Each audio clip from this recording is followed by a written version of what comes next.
Mga farmlat, bali yan po ang hangganan. So ito na po yung sakop na palayan niya. Yan, tas yan to yung frontage. Ayan, so yan. Napakaganda ng palayan.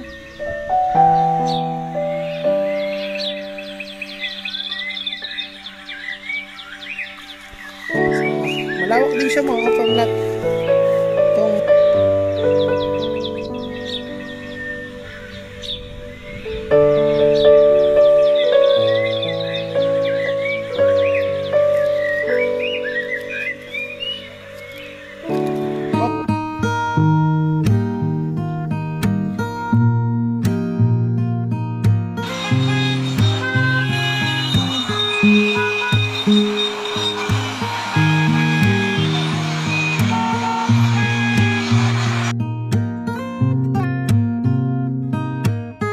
hello mga ka-farmlad, good morning po sa inyo lahat. Saan man lupalok po kayo nandyan, kamusta po kayo? Naway lagi po kayong masaya at lagi po nga panatagan yung kalooban.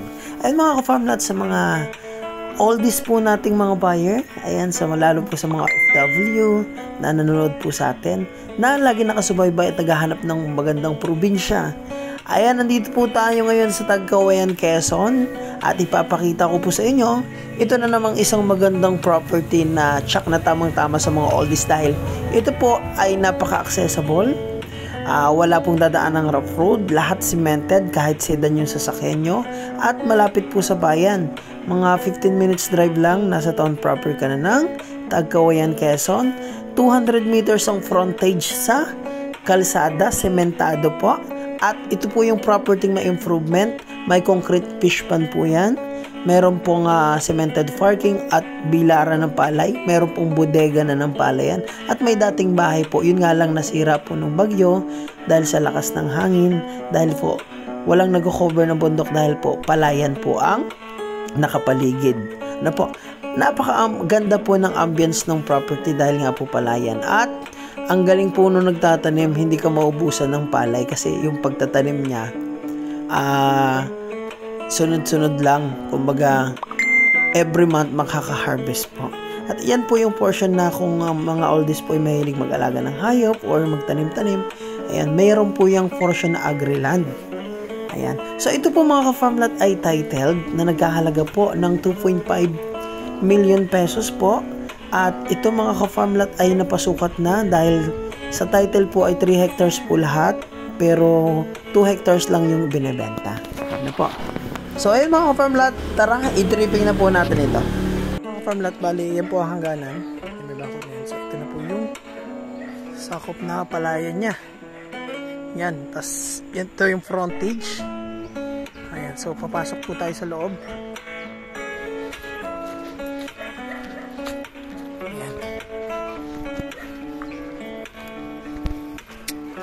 Ang taba po ng palay dito mga ka-farmlat, makikita nyo.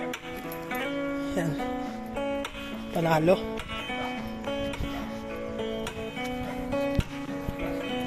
Ganda.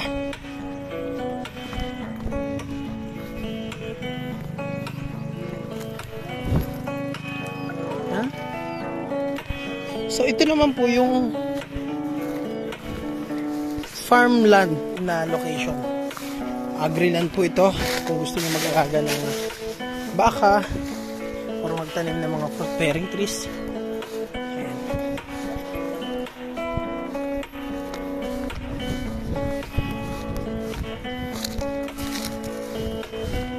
So may mga mangga dito at mga mahogany. So silipin natin, may creek daw po dito.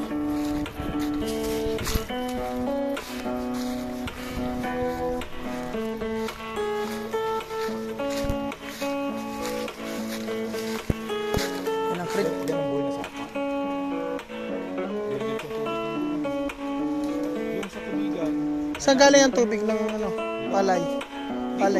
Diyan. Ako, napakagandang ambience mga ka-farmlat. Ang ganda sa mata. Kaya talagang tamang-tamang bakasyonan po ito. Naku mga ka-farmlat, ang presko dito. Ang sarap sa mata. Ang ganda ng tanawi. Parang babata po ang edad nyo dito. Ayan mga ka-farmlat, Ang presyo po nito, ulitin ko, 2.5 million. Ayan, hindi na po kayo lugi sa presyo na yan dahil ito po ay malapit sa bayan. Ayan. Flatland yung lupa, productive po, laging maraming na-harvest pong palay dito. May improvement po siya dahil meron pong bodega, merong dating lumang bahay, then merong cemented na concrete na fish pond.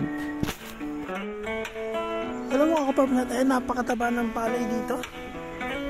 Nako, napakagandang farm po nito. Sobrang siksik at napakarami mamunga ng palay nitong palayan na to. Ito po yung portion na palayan. Yan, tsaka yan. Tapos doon, fish pond doon. Then palayan din ito. Ito naman yung farmland. Yan. Tapos, ito pa, sa likod. Ang boundary po niya na creek. Ay mga kapamlat, bumalik muna tayo sa kalsada para tingnan naman dito yung improvement. Yan, yung may bodega na yan. So, ay pag nabili nyo ito, ayan ang parkingan nyo na dito. Ay, nawasa pala dyan, ano? Ayos. Yung source ng kuryente at wala ka ng problema sa tubig. Connect na lang yan. So, ayun mga kapamlat, nandito tayo sa improvement ng property. So, ito yung dating lumabahay tapos yung bodega ng palay. So, ito pong bilar ng palay pwede nyo pagparkingan. Sa likod po niya, nandiyan naman yung fish pond. Ano pa? So, tingnan natin yan. May santol po, mahogany. Kuya pa na yan. Ano na fish pond? Dalawa. Simento, ano? Oh, isang fish pond, ah.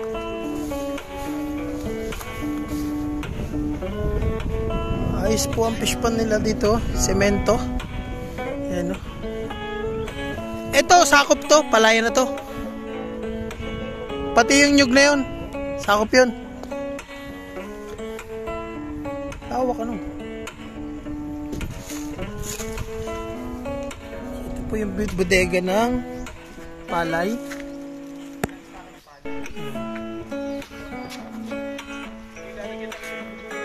Bubungan nga lang ito.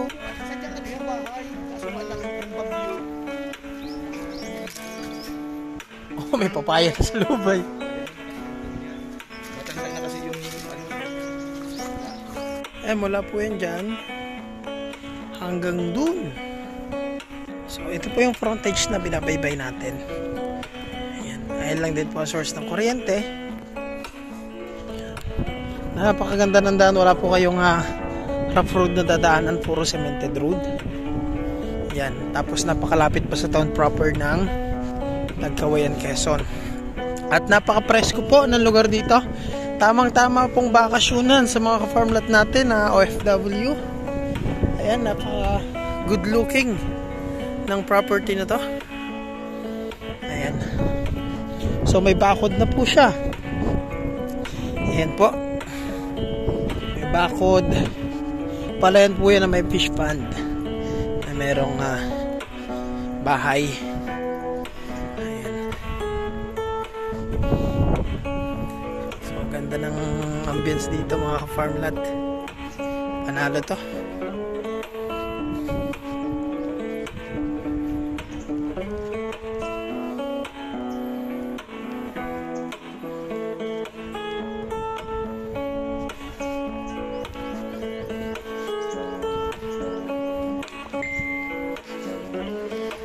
Hanggang saan dito?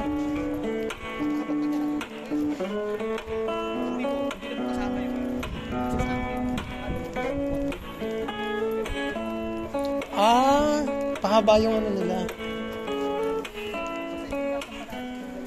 Pati yan, yung harvesting na yan. Ayos, ganda ng ano, ganda ng tubo ng palay. Taba ng lupa. Ano mga ka-farmer to?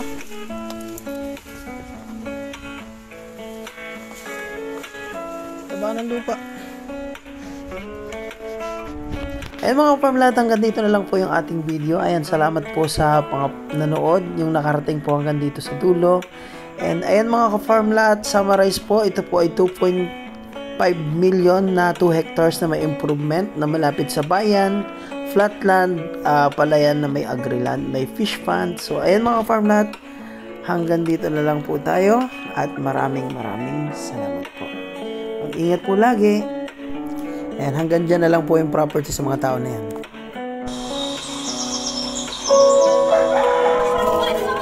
Ang sarap mamuhay sa probinsya. Sariwang hangin at ang sarap sa tenga ng tawa ng mga bata. Ang sarap dito tumanda.